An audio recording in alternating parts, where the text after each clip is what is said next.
Oui, bonjour tout le monde. Très content d'être ici à Maskinongé aujourd'hui, en Mauricie.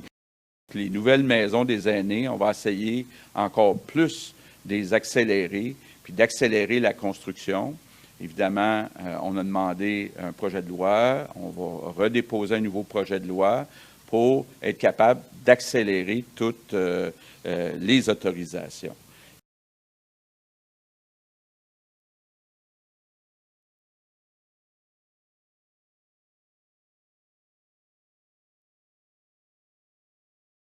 Évidemment, j'en profite, tant qu'à parler de santé, pour dire encore une fois aux Québécois, c'est important de maintenir le 2 mètres. C'est important de porter un masque.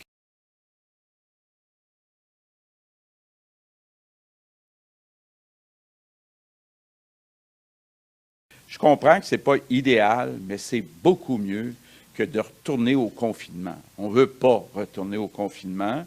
Puis, il y a quand même des indications chez nos voisins du Sud qui sont inquiétantes. On voit depuis quelques jours une augmentation du nombre de cas, entre autres en Floride, en Californie, au Texas.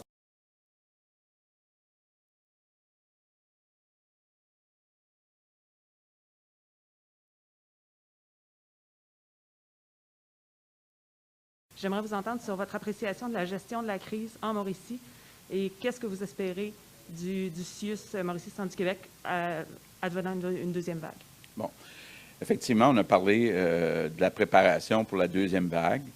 Bon, ce qui est arrivé dans certains CHSLD de la Mauricie puis du Centre du Québec, c'est qu'au début de la crise, au mois de mars et début avril, malheureusement, les équipements de protection, incluant le masque, n'étaient pas toujours bien utilisés par le personnel.